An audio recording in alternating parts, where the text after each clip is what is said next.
tous et bienvenue à cet échange intitulé Singulière destinée, celle des journalistes exilés en France. Alors pour commencer, je me présente, je suis Darline Cotière, donc j'ai la lourde tâche d'animer ce petit débat, le petit débat de cet après-midi, enfin le dernier d'ailleurs.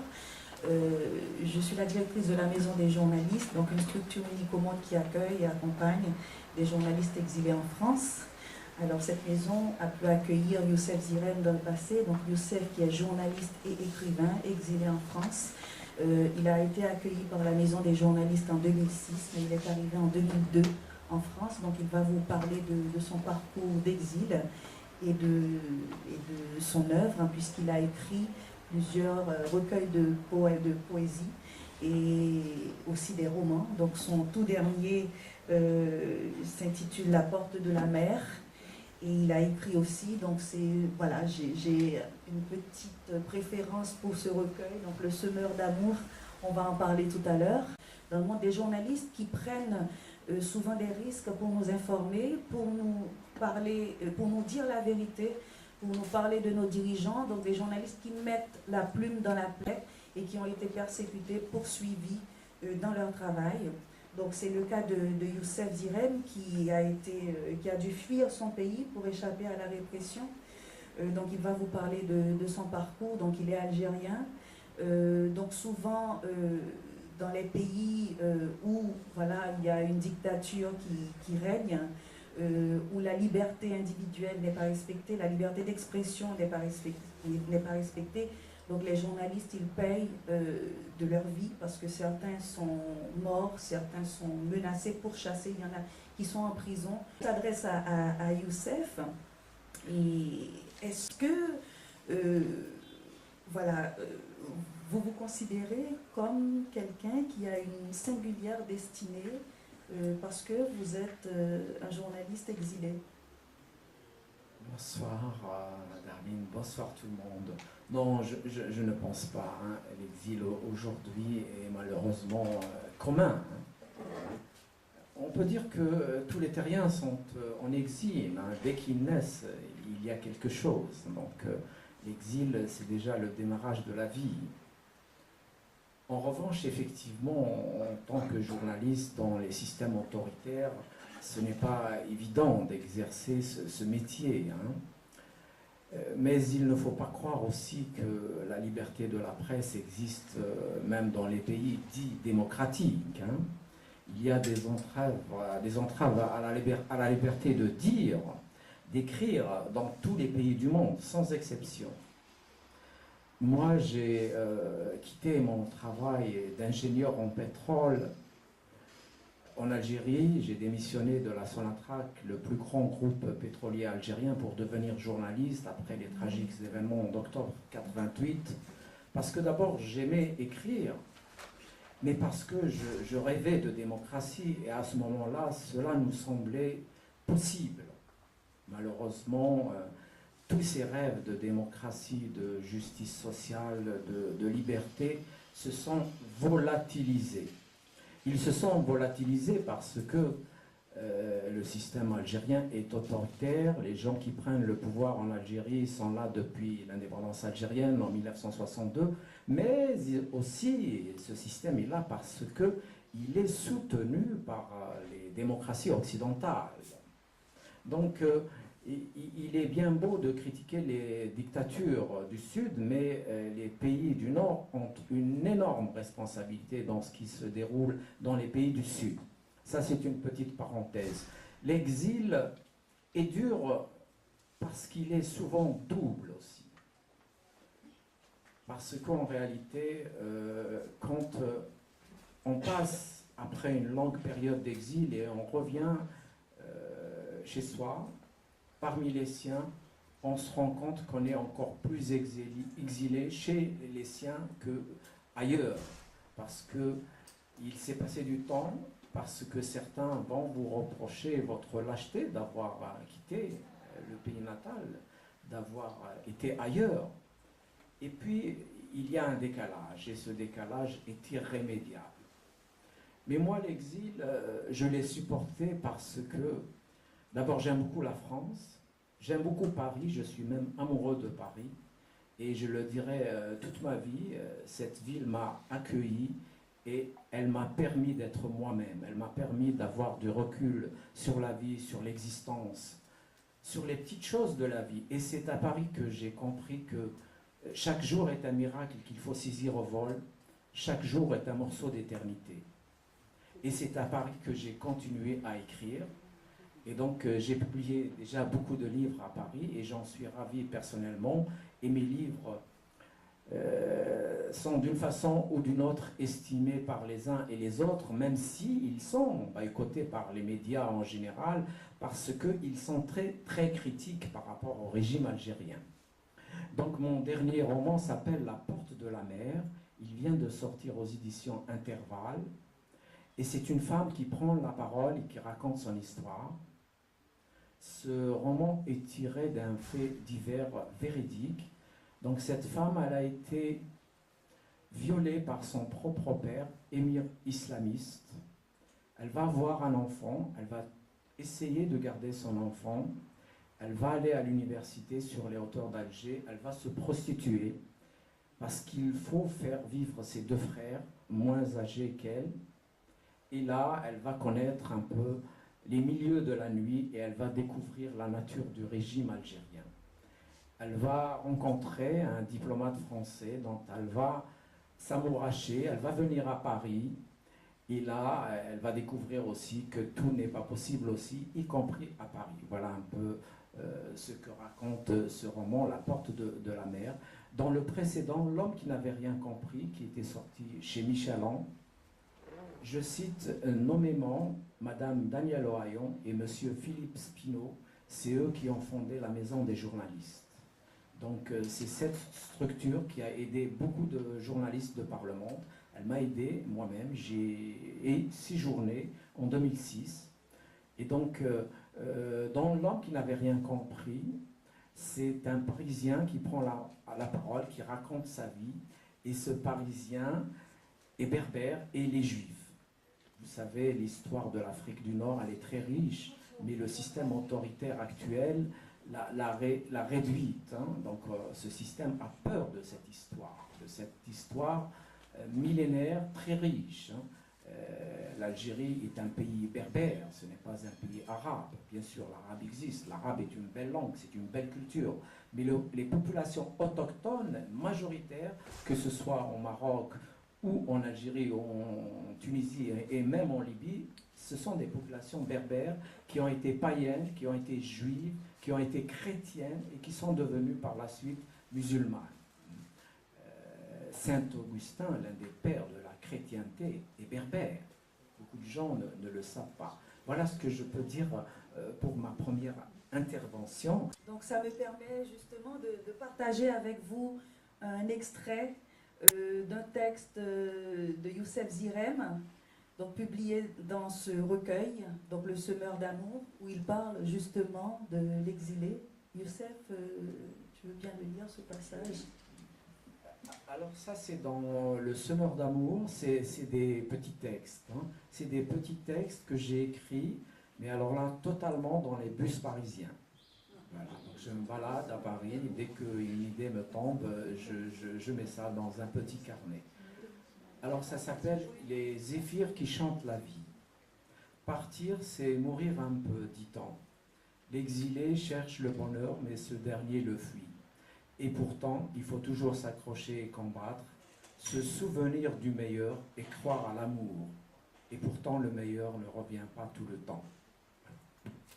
Alors, est-ce qu'il faut comprendre que l'exil a nourri votre imaginaire, ou est-ce que l'exil, c'est un matériau qui vous permet de développer une œuvre? Votre projet d'écriture? Mes projets d'écriture ont toujours existé, hein, et je le dois à ma mère, principalement, et à mon père. Donc ma mère, quand nous étions enfants, sur les hauteurs de la Kabylie, nous racontait les contes kabyles, et elle savait les raconter, et elle les racontait avec poésie. Et mon père nous a toujours encouragés, donc il a mis à notre disposition, moi et mes frères et mes sœurs, une grande bibliothèque. Moi, je ne fais pas de l'exil le thème central de mes écritures. Effectivement, Loïc a raison, le thème de l'exil sera récurrent tant que les hommes et les femmes existeront, bien sûr. Il y a plusieurs formes d'exil, mais moi, ce qui m'intéresse, c'est l'humain.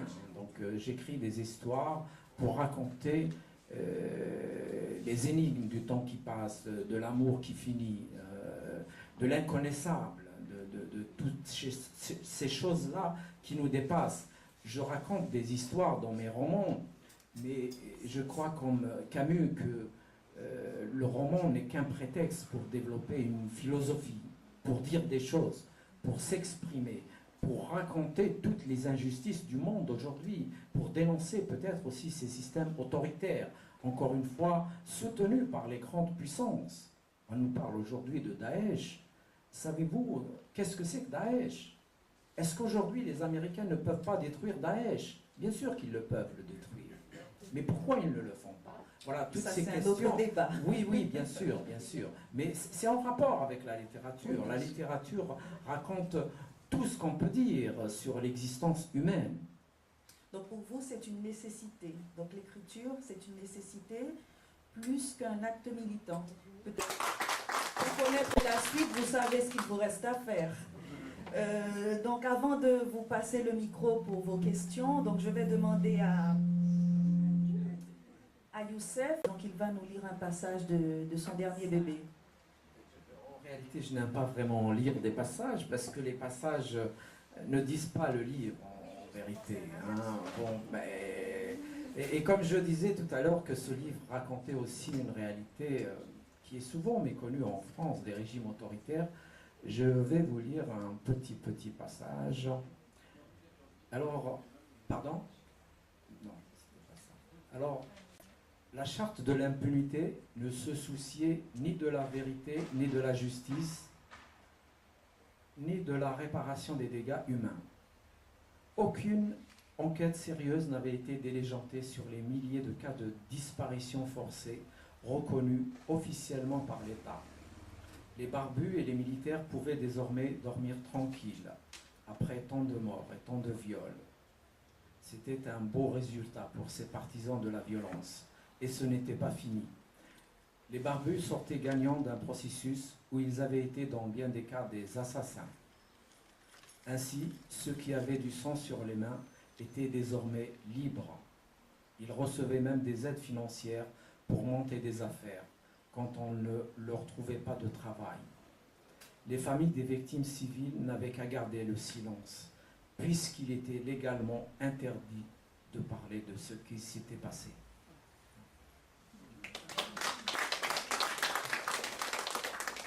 Alors, la parole est à vous. Est-ce que vous auriez des questions pour nos auteurs?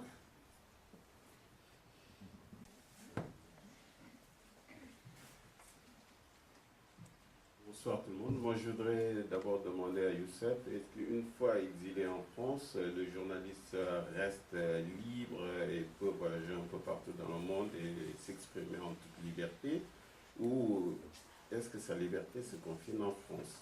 Est-ce qu'il ne peut plus voyager ailleurs? Merci. Le journaliste peut voyager, hein, mais il n'est pas automatiquement libre. Je disais tout à l'heure, même en France, la liberté de la presse n'est pas totale. Hein, il ne faut pas se leurrer. Hein.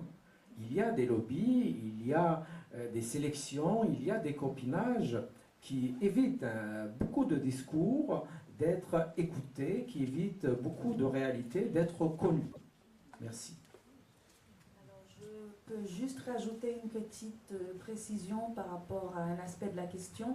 Au fait, les réfugiés, donc quand quelqu'un est reconnu réfugié statutaire, donc placé sous la protection de la France, cette personne a le droit de circuler partout où elle veut, sauf dans son pays d'origine. Voilà, parce que si vous demandez l'asile politique, c'est parce que votre vie est en danger dans votre pays. Mais sinon, voilà, avec un document de voyage, ça s'appelle, donc vous pouvez voyager partout dans le monde. Maintenant, par rapport à la liberté d'expression, donc comme il le dit Youssef, c'est un peu compliqué. Je ne sais pas si Youssef peut rajouter quelque chose. Eh bien, d'autres questions? Oui, peut-être. Est-ce que pour l'exilé qui a été arraché à sa terre, il y a des risques ensuite dans le pays où il s'est réfugié, des risques de poursuite de la part du pays dont il est parti et dont il a été chassé? Cela peut arriver, hein. C'est arrivé en France par exemple. Il y a un grand avocat, un grand militant de la démocratie qui s'appelle Ali Missili, qui a été assassiné à Paris le 7 avril 1987. Celui qui a assassiné cet avocat est un type des services algériens et la France lui a donné un billet d'avion, il est reparti en Algérie, il fait des affaires aujourd'hui. Donc cette affaire Missili, elle est toujours là. Mais ce n'est pas très commun, hein. Ça n'arrive pas tout le temps, hein. La France est un grand pays qui sait aussi discuter, entre guillemets, avec les régimes autoritaires, hein. Donc depuis, il y a eu un seul autre assassinat politique d'Algériens en France. Donc le fils du grand chanteur kabyle Ferhat Mehni a été assassiné à Paris aussi. Et jusqu'à présent, on n'a pas trouvé l'assassin. Mais attention, aujourd'hui, le monde est violent, le monde est tourmenté, hein. Moi, je n'aurais jamais imaginé que des Parisiens se fassent tuer au Bataclan. Jamais. J'aime cette ville. Je l'aimais même quand j'étais en Algérie. Et quand il y a eu cet attentat à Paris, tout de suite m'est revenu tous les souvenirs amers, noirs, de ce qu'on a appelé en Algérie la guerre civile. Moi, j'ai été journaliste durant toute la guerre civile en Algérie. Et tout de suite, c'est revenu. J'ai été journaliste pendant 15 ans à Alger. Et pendant au moins 10 ans, toutes les unes que nous faisions, c'était le sang. C'était les bandes. C'était les crimes. Et à ce moment-là, je pouvais venir en France. Mais je n'ai pas voulu venir en France parce que nous avions, moi et mes amis, encore l'espoir de démocratie, de justice sociale, de liberté. Et quand Bouteflika est arrivé au pouvoir, j'ai compris qu'il n'y avait plus aucun espoir pour la démocratisation réelle du pays. Et malheureusement, je ne me suis pas trompé. Bouteflika est encore au pouvoir 20 ans après. Il ne marche pas, il ne parle pas, il ne peut pas se mettre debout et il est toujours là. Eh ben, sur ces paroles, sur cette, je ne sais pas s'il faut dire bonne parole, Bouteflika qui est encore là, qui ne peut même pas se mettre debout. Et je vous remercie de votre attention, de votre participation également. Et comme je vous l'ai dit tantôt, vous savez ce qu'il vous reste à faire pour connaître la suite de ces histoires et de ces singulières destinées. Bonne soirée.